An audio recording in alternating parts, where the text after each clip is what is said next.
3, 2, 1, action. Assalamualaikum warahmatullahi wabarakatuh. Alhamdulillahirobbilalamin. Bagaimana kabarnya kalian anak-anak? Ya baik, bagus. Kita bersama-sama ya. Nanti kalau ditanya kabarnya, alhamdulillah wa syukurillah Allahu Akbar. Sekali lagi, bagaimana kabarnya? Alhamdulillah wa syukurillah Allahu Akbar. Sip, bagus, terima kasih. Terus sebelum memulai pelajaran, marilah kita berdoa terlebih dahulu. Doa sebelum belajar dimulai dengan surah Al-Fatihah. Ala hadhihi Al-Fatihah. Untuk doa sebelum belajar, kita menggunakan roditu ya. Kemarin di pertemuan kemarin kan sudah tak ajarin doa roditu. Sekarang menggunakan doa roditu bersama-sama. 1, 2, 3. Bismillahirrahmanirrahim. Raditu billahi rabba wa bil islami dina wa bi Muhammadin nabiyya wa rasula. Rabbi zidni ilma warzuqni fahma. Amin ya rabbal alamin. Oke, bagus. Sekarang absensi terlebih dahulu ya. Dewi, ya hadir. Amelia, Awalun, Doni, Ridwan. Oke, bagus, hadir semuanya. Alhamdulillah hari ini masuk semuanya. Dari 32 anak masuk semuanya, alhamdulillah. Terus sekarang kita coba untuk ice breaking terlebih dahulu. Ketika aku nanti mengucapkan pagi, berarti kalian tepuk 1 kali ya. Pagi. Kalau aku ngucapin siang, berarti kalian tepuknya 2 kali, siang. Kalau ngucapin sore, tepuknya 3 kali. Kalau ngucapin malam, itu tepuknya separuh, alias tidak tepuk sama sekali. Oke, pagi, pagi, pagi, siang, siang, malam. Nah, malam nggak tepuk, itu Doni masih tepuk, ya. Sekali lagi, berarti belum fokus ya. Pagi, pagi. Malam, malam tidak tepuk. Oke, sudah kompak semuanya. Tepuk tangan untuk kita semuanya. Ya, baik. Saya hari ini akan menyampaikan tentang indahnya beragama secara moderat, Islam moderat. Oke, baiklah kita buka. Sebelum memulai, kita persepsi terlebih dahulu ya. Kita ngamatin gambar-gambar yang ada di slide ini. Ya, silahkan. Slide pertama. Oke, ini gambar apa? Ini adalah gambar 6 pemuka agama yang ada di Indonesia. Ya, ada yang tahu ini menggambarkan apa sih 6 orang ini? Oke, benar, 6 pemuka agama. Oke, Marcel? Iya, benar, pintar. Ini adalah 6 agama resmi yang ada di Indonesia. Oke, ada 6 agama resmi yang ada di Indonesia. Siti, silahkan disebutin apa aja. Oke, ada Konghucu, benar, bagus. Kristen, ya. Katolik, ya, bagus. Ada Hindu, ya, ada Buddha, yang satu Muslim, ya, bagus. Di belakangnya ada peta Indonesia. Jadi negara kita dibangun atas keberagaman dan pluralisme, baik suku, agama, ras, dan budaya. Makanya negeri Indonesia itu kaya raya, disebut sebagai negeri multikultural, multi etnis, dan multi agama. Makanya di Pancasila sila pertama itu dijelasin bahwa negara kita menganut ketuhanan yang Maha Esa. Dalam artian apa? Ya, silahkan, Ridwan. Bagus ya. Jadi setiap warga negara wajib memeluk salah satu dari 6 agama tersebut. Ada lagi yang satu lagi yang belum tersebutin?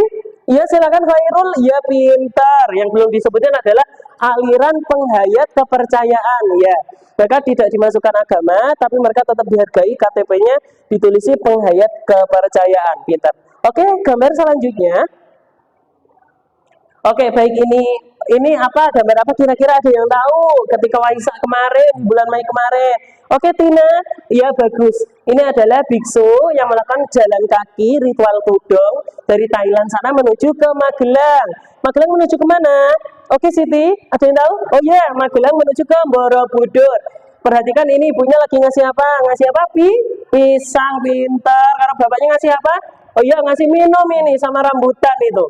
Jadi ini menunjukkan bahwasanya umat Islam Indonesia menghargai mereka para biksu ini yang berjalan lelah dari Thailand ke Magelang, dikasih yang namanya ini bantuannya berupa pisang, berupa buah-buahan. Itu menunjukkan bahwasanya negara kita itu sangat toleransi, sama toleransi. Yang selanjutnya, ada yang tahu siapa nama tokoh Berikut ada yang tahu? Ayo, siapa yang tahu? Oke, Ridwan. Oh, bagus, Gus Dur. Siapakah Gus Dur? Slide selanjutnya. Gus Dur adalah Presiden keempat Republik Indonesia. Disebut sebagai Bapak Toleransi Indonesia. Karena beliau juga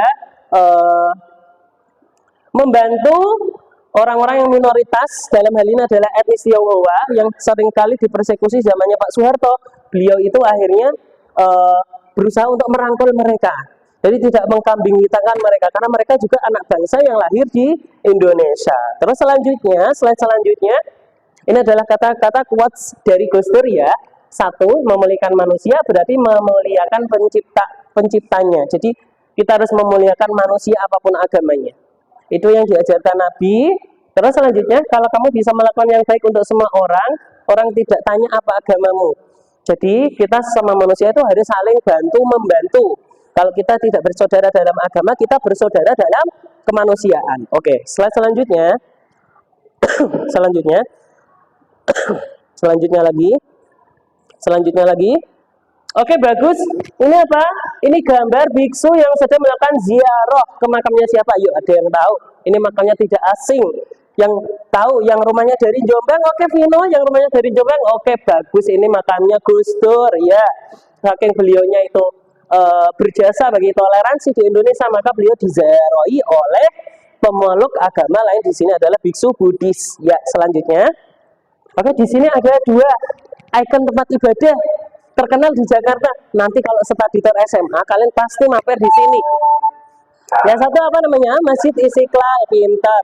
Yang satunya Gereja Katedral. Oke, sekarang Erni, ada yang tahu? Sebelumnya, ada yang tahu untuk arsitek Masjid Istiqlal siapa? Arsiteknya kira-kira? Iya, arsiteknya non Muslim. Pasti baru tahu kan semuanya. Ini fakta terbaru. Kata Erni, arsiteknya non Muslim. Siapa nama tepatnya? Oke, Frederick Silaban. Ya, beliau salah satu pemenang kontes untuk desain Masjid Istiqlal. Meskipun beliau non Muslim, beliau berjasa untuk membangun Masjid Istiqlal dengan kapasitas 100.000 jamaah. Nah, di depannya ada katedral Katolik. Terus selanjutnya di slide selanjutnya ada yang tahu ini gambar apa kira-kira? Oke, Vina, ya bagus. Ini adalah gambar terowongan silaturahim. Jadi terowongan silaturahim adalah terowongan yang menghubungkan antara Masjid Istiqlal dan juga gereja katedral. Jadi mereka itu lewat terowongan situ, nggak perlu menyeberang jalan itu karena lalu lintas sangat padat. Terowongan ini menghubungkan keduanya dan hubungan kedekatan antara Masjid Istiqlal dan gereja katedral itu terjalin sejak 1950. Karena apa? Karena biasanya kalau jamaah Jumat membludak, parkirnya kan penuh di masjid, nggak bisa parkir di situ. Maka pihak gereja katedral mempersilahkan umat Islam untuk parkir di area parkir di gereja tersebut, ya. Dan ini sudah terjalin sejak 1950. Oke, selanjutnya lagi. Oke, tujuan pembelajaran hari ini nanti ada 3 ya tujuannya. Yang nomor 1 adalah siswa dapat membaca surat Al-Baqarah ayat 143. Yang nomor 2 menjelaskan isi kandungan dan hadis terkait toleransi beragama. Nah, yang nomor 3 bacaan non sukun dan mim sukun. Khusus bacaan non sukun dan mim sukun akan saya jelaskan di pertemuan berikutnya. Terus gini, saya kan sudah nge-share link kalian, link SID. Sekarang link SID-nya dibuka, kita lihat petunjuk belajarnya. Ya, dibuka link SID-nya. Ya, pintar ya. Dibuka semuanya. Alhamdulillah di sini ada petunjuk belajar, ada buku paket, ada video pembelajaran, ada PowerPoint, ada kuis Canva, ada quizzes. Ya, nanti kita mulai dari petunjuk belajar. Ya, diklik petunjuk belajarnya. Baik, tujuan pembelajaran kali ini menjelaskan isi kandungan surat Al-Baqarah ayat 143 dan hadis tentang sikap moderasi beragama. Ya, petunjuk pengerjaannya ya nanti ya kalian pelajari buku siswa di link SID tadi sudah ada kolom untuk buku siswanya, bisa diklik lalu baca halaman 193 hingga 217. Terus kelasnya dibagi menjadi 6 kelompok ya, berhitung ya mulai dari Doni, silakan Doni 1, Ridwan 2, Rizky 3, Soleha 4, Siti 5, Janet 6. Oke, bagus ya. Semuanya berhitung sesuai. Sekarang semuanya berkelompok sesuai kelompoknya masing-masing. Jangan rebutan ya, jangan gontok-gontokan ya. Sudah jadi 6 kelompok? Oke, sudah, bagus. Terus sekarang setiap kelompok mendiskusikan satu tema diskusi yang tersedia di bawah ini. Nanti perintahnya apa? Diperhatikan. Halo, perintahnya diperhatikan ya. Fokus ke sini terlebih dahulu. Oke, diulangi lagi ya, ice breakingnya. Pagi, siang, malam. Oke, malam nggak tepuk. Oke, sudah fokus semuanya. Ini perintahnya adalah isi berita secara singkat. Jadi linknya itu isi beritanya tentang apa. Dan nomor 2, kaitan berita dengan materi buku siswa. Dan nomor 3, pelajaran yang bisa dipetik dari bahan diskusi tersebut. Oke, ke bawah. Kelompok pertama ya. Kelompok pertama kelompoknya Vino ya. Tolong diperhatikan Vino ini. Nanti kalian bahas kasus penendangan sesajen di Bromo. Di video Sihab dan Sihab. Link videonya ada di situ. Harus diperhatikan dengan cermat. Nggak boleh ada yang titip nama. Ya, harus mengerjakan semuanya. Yang kelompok kedua, oke Karen, kelompok kedua ya, mendiskusikan tentang perjalanan bisu tudung dari Thailand ke Indonesia. Ya, yang kelompok ketiga membahas tentang Gus Dur sebagai bapak toleransi Indonesia. Yang kelompok keempat membahas tentang makna umatan wasaton dalam tafsir Al-Baqarah ayat 143, tafsir Ibnu Katsir. Oke, bawahnya selanjutnya. Yang kelompok kelima membahas tentang kisah pengemis Yahudi yang merindukan Nabi. Nanti ada filmnya di YouTube, bisa disimak. Yang kelompok keenam, hadis larangan hulu dan kajian hadis Islam modern. Oke, setiap kelompok sudah banyak tugasnya. Bapak kasih waktu 20 menit harus sudah selesai. Tim riset, tim mencatat harus dibagi secara rata ya. Oke, bagus. Waktunya sudah selesai, silahkan per kelompok untuk maju ke depan ya. Maju ke depan silahkan kelompok pertama. Naik ke atas mas, naik ke atas. Terus. Kelompok pertama ya, kelompoknya Vino. Silahkan dipresentasikan ya tentang video Siap dan Sihab. Iya, inti videonya tentang apa toh? Iya, tentang kasus penendangan sesajen di Bromo. Ya, di situ ada seorang pemuda, pastinya dari orang Islam kan. Terus dia itu tendang sesajen. Di sampingnya ada Palinggi. Ada yang tahu Palinggi siapa? Oke, Siti, yang pernah liburan ke Bali. Palinggi adalah apa?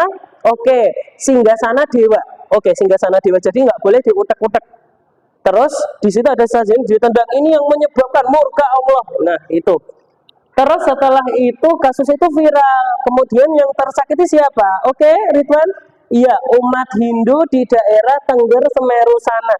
Karena di Tengger Semeru itu selain ada umat Islam, di situ juga ada umat Hindu. Jadi sesajen ditendang adalah miliknya umat Hindu. Oke, kenapa ini dilarang? Tentang sesajen kenapa dilarang? Ada yang tahu? Tadi yang dipresentasikan oleh Roni. Ya, Roni menambahkan, silakan. Oke, bagus. Di dalam surat Al-An'am ayat 103, kita dilarang untuk mencaci maki sesembahan orang musyrik. Dicaci maki nggak boleh, apalagi ditendang, dirusak. Karena apa? Mereka membalik mencaci maki Allah tanpa ilmu. Makanya dakwah dalam Islam itu harus dengan cara santun, cara ramah. Nggak boleh sedikit bom, sedikit hancurkan. Nah, itu nggak boleh seperti itu ya. Kelompok kedua silahkan ya. Oke, bagus. Tujuannya di Magelang. Nanti setelah di Magelang ada upacara apa? Oke, upacara Waisak ya. Terus diakhiri dengan apa? Oke, bagus. Penerbangan Lentera ya di malam hari. Oke, kelompok ketiga. Oke, benar. Kelompok kedua tadi ada tanggapan nggak dari kelompok lain? Oke, terima kasih. Silakan masukannya. Oke, bagus. Kelompok kedua silakan duduk. Sekarang kelompok ketiga. Ya, kelompok ketiga membahas tentang Gus Dur sebagai bapak toleransi Indonesia. Ya. Ya, bagus. Kelompok keempat, kelima, keenam sudah selesai. Semuanya sudah mendiskusikan masing-masing, sudah presentasi. Sekarang tugas kalian berikutnya adalah mengerjakan kuisis. Jadi nanti dibuka lagi link SID-nya.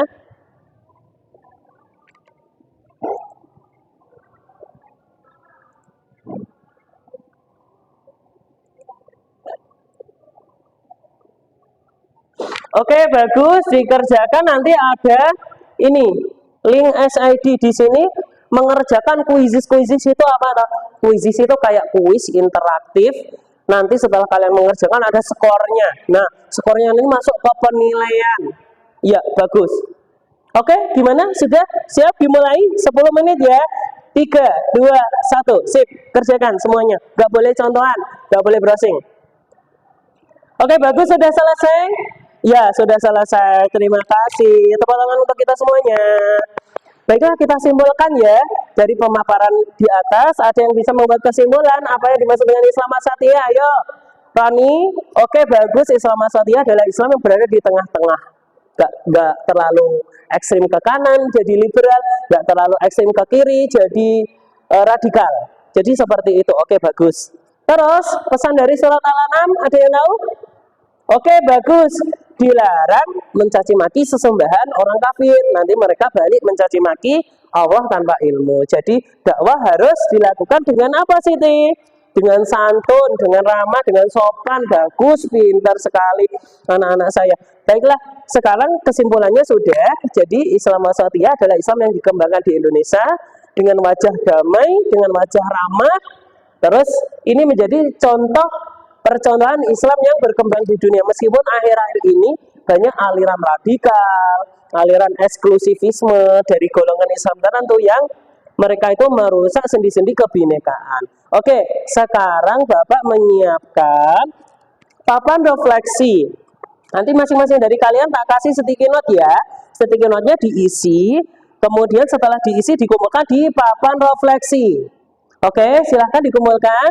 Oke, bagus. Ini hasil sticky note kalian, papan refleksinya seperti ini ya. Dibacalah, Ajeng. Pelajarannya asik dan menyenangkan. Oke, dari Roni. Sangat gembira karena ada kuisis. Ini pelajaran baru bagi saya. Oke, bagus. Terus dari email ya. Saya hari ini saya senang sekali karena pembelajarannya tidak monoton, pembelajaran digital. Oke, sudah. Sekarang tugasnya di rumah ya, kalian ya. Tugasnya adalah membaca surat Al-Baqarah ayat 143. Itu bisa ditulis beserta terjemahnya. Terus besok minggu depan dihafalkan di depan. Ya. Oke, terima kasih. Ada pertanyaan? Tidak ada. Kita akhiri dengan bacaan hamdalah. Alhamdulillahirabbil alamin. Dan doa kafaratul majelis yuk. Subhanakallahumma bihamdika asyhadu alla ilaha illa anta astaghfiruka wa atubu ilaik. Wassalamualaikum warahmatullahi wabarakatuh. Waalaikumsalam.